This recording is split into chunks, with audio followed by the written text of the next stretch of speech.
सोचिए, एक आम सा वाक्य और देश का एक कानून, दोनों में क्या कॉमन है? दोनों ही कुछ नियमों के सेट पर चलते हैं, एक तरह का ग्रामर। आज हम इसी शासन के व्याकरण को समझने वाले हैं कि भारत में आखिर कानून बनते कैसे हैं। तो चलिए शुरू किया जाए। अब देखिए, भाषा में प्रिसिजन यानी सटीकता कितनी जरूरी है। जरा सी गलती, जैसे कवयित्री को कवयित्री लिखना, और पूरा शब्द ही गलत हो जाता है। बस यही बारीकी, यही प्रिसिजन हमें तब भी चाहिए जब हम शब्दों की दुनिया से निकलकर कानूनों की दुनिया में कदम रखते हैं। और यही बात हमें एक बहुत बड़े सवाल पर ले आती है।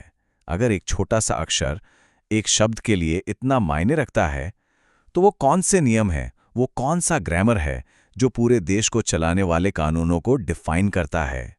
आइए इसी को समझने की कोशिश करते हैं। जैसे हर ग्रामर की किताब में नाउन्स और वर्ब्स होते हैं, है ना? वैसे ही भारत के शासन के इस ग्रामर में सबसे जरूरी नाउन्स में से एक है राज्यसभा, यानी राज्यों की परिषद। तो ये राज्यसभा है क्या? असल में ये नेशनल लेवल पर राज्यों की आवाज है। इसे बुजुर्गों का सदन भी कहते हैं, पर इसका मतलब उम्र से नहीं है। नहीं, इसका मतलब है उस विजडम और एक्सपीरियंस से जो इसके मेंबर्स से लेजिस्लेटिव प्रोसेस में लाने की उम्मीद की जाती है। और इसकी बनावट, इसकी कंपोजिशन बहुत ही इंटरेस्टिंग है। बात सिर्फ पॉलिटिशियंस की नहीं है। देखिए, इसमें राज्यों और यूनियन टेरिटरीज से तो सदस्य आते ही हैं, पर 12 सदस्य प्रेसिडेंट द्वारा नॉमिनेट किए जाते हैं। ये कौन होते हैं?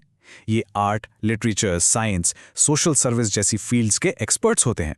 ये सिस्टम इंश्योर करता है कि कानून बनाने में सिर्फ राजनीतिक ही नहीं, बल्कि एक वाइडर पर्सपेक्टिव भी शामिल हो।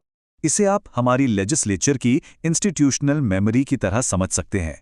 देखिए, लोकसभा तो चुनावों के बाद पूरी तरह बदल सकती है ना? पर राज्यसभा वो एक परमानेंट बॉडी है, वो कभी भंग नहीं होती। ये चीज सुनिश्चित करती है कि सालों का ज्ञान और अनुभव कभी भी सिस्टम से पूरी तरह से गायब ना हो जाए। और इसकी स्टेबिलिटी का राज इसी व्यवस्था में छुपा है। मेंबर्स का कार्यकाल 6 साल का होता है और हर 2 साल में सिर्फ 1/3 सदस्य ही रिटायर होते हैं। इसका मतलब है कि सदन में कभी भी अचानक से बहुत बड़ा बदलाव नहीं आता, जो कानून बनाने के लिए एक ज्यादा स्टेबल और थॉटफुल अप्रोच को मुमकिन बनाता है। ठीक है, तो अब जब हमने नाउन को समझ लिया है, तो चलिए वर्ब पर आते हैं, यानी एक्शन पर। कानून बनाने की प्रक्रिया, आखिर एक आइडिया कानून का रूप लेता कैसे है? आइए इसकी ऑफिशियल रूल बुक को फॉलो करते हैं। देखिए, ये 5 स्टेप प्रोसेस लंबा लग सकता है, लेकिन इसे जानबूझकर ऐसा बनाया गया है। हर एक कदम बिल इंट्रोड्यूस करने से लेके प्रेसिडेंट की मंजूरी तक एक चेक पॉइंट की तरह है। ये सुनिश्चित करता है कि कानूनों को बनाने से पहले उन पर अच्छी तरह से बहस हो, उन्हें परखा जाए और जरूरत पड़ने पर सुधारा भी जाए। लेकिन कहानी में एक ट्विस्ट है। हर लेजिस्लेटिव वाक्य एक ही तरह से नहीं बनता। जैसे भाषा में सवाल होते हैं, स्टेटमेंट्स होते हैं, आदेश होते हैं, ठीक वैसे ही सरकार में भी अलग अलग तरह के बिल्स होते हैं। और जाहिर है, हर एक के अपने अलग नियम होते हैं। और ये टेबल, ये बहुत क्रूशियल है। यहाँ जो अंतर हैं उन पर गौर कीजिए, खासकर जब बात पैसे की हो। मनी बिल, जो टैक्स और खर्चों से जुड़ा है, उसे देखिए, वो सिर्फ लोकसभा में ही इंट्रोड्यूस हो सकता है और राज्यसभा की पावर उस पर बहुत लिमिटेड है। ऐसा क्यों? क्योंकि लोकसभा सीधे जनता द्वारा चुनी जाती है, तो जनता का पैसा कैसे खर्च होगा, इस पर आखिरी फैसला लेने का अधिकार भी उसी का होता है। पर तब क्या होता है जब ये लेजिस्लेटिव ग्रामर बिगड़ जाए? मतलब जब दोनों सदनों में सहमति ना बन पाए, डेडलॉक। खैर, ऐसी सिचुएशंस के लिए हमारे संविधान में एक built in tie breaker mechanism भी है। मिलिए आर्टिकल 108 से द जॉइंट सेशन। ये लेजिस्लेटिव वर्ल्ड का रीसेट बटन है, समझिए। जब दोनों सदन किसी ऑर्डिनरी बिल पर अटक जाते हैं, तो प्रेसिडेंट सबको एक कमरे में एक साथ बुलाकर कह सकते हैं, चलिए इसे सुलझाते हैं।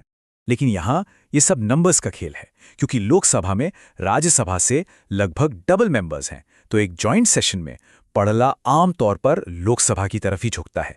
सिंपल मेजॉरिटी से फैसला हो जाता है। और आखिर में हर पास हुआ बिल प्रेसिडेंट की मेज पर आता है, एक आखिरी फुल स्टॉप के लिए। उनके पास 3 ऑप्शंस होते हैं, या तो उसे मंजूरी देकर कानून बना दें, या अपनी मंजूरी रोक लें, या फिर उसे पुनर्विचार के लिए वापस भेज दें। ये पावर पर एक आखिरी और बहुत जरूरी चेक है। तो हमने इन सारे नियमों और प्रक्रियाओं की एक यात्रा की है, पर यह हमें वापस उसी फंडामेंटल सवाल पर ले आता है, शासन का ये इतना कॉम्प्लेक्स ग्रामर आखिर ये जरूरी क्यों है?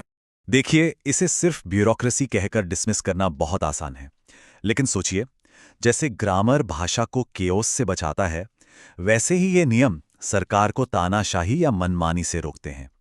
ये एक फंक्शनिंग डेमोक्रेसी के लिए जरूरी स्ट्रक्चर, जरूरी ढांचा तैयार करते हैं।